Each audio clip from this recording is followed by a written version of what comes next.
వేలాది నక్షత్రాలలో ఒకటి నిశ్శబ్దంగా ఎదురు చూస్తోంది. ఎందుకంటే దానిని అమ్మవారే ఎన్నుకున్నారు.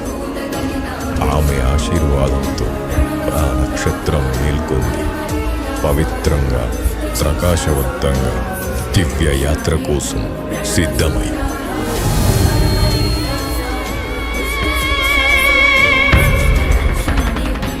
భూమికి దిగే ముందు మార్గం శుభ్రమవ్వాలి.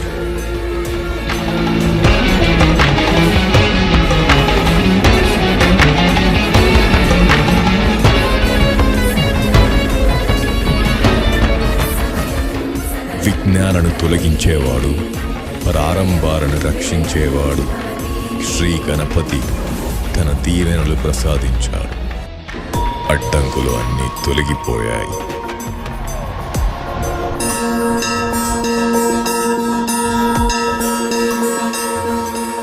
నిశ్శబ్దం నుండి శక్తి పుట్టింది.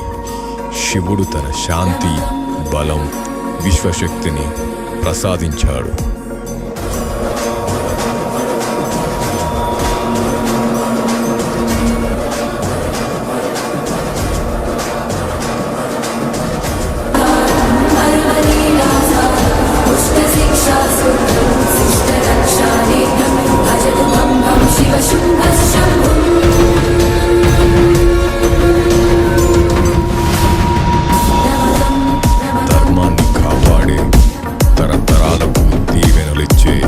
శ్రీనివాసుని కృపతో ఆమె జీవనయాత్రకు సిద్ధమైంది.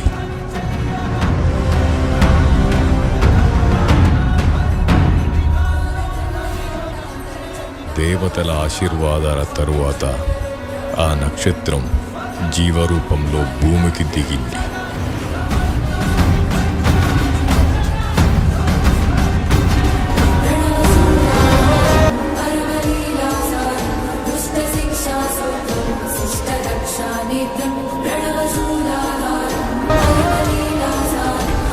ఆ నక్షత్రం ప్రకారం దేవతలు ఎంచుకున్న అక్షరం క. తండ్రి పేరు రాజేష్, దానిలోని అక్షరం రా. తల్లి పేరు భారతి, దానిలో నుండి త అనే అక్షరం వచ్చింది. ఇంటి పేరు కవిటి, దానిలో నుండి క అనే అక్షరం వచ్చింది. తల్లి ప్రేమ మరియు తండ్రి బలం కలగలిపి కృతికాగా రూపుదాల్చింది. శివుడికి తల్లిగా క్షీర రక్షణతో కాపాడిన మాతృశక్తి తారాదేవి. ఆ కరుణ, ఆ రక్షణ ఇప్పుడు చిన్నారిలో ప్రతిబింబిస్తూ ఆమె పేరులో శాశ్వత కాంతిగా వెలుగుతోంది. అమ్మవారి ఆశీర్వాదంతో, గణపతి రక్షతో, శివుని శక్తితో, వెంకటేశ్వరుని కృపతో, తల్లిదండ్రుల ప్రేమతో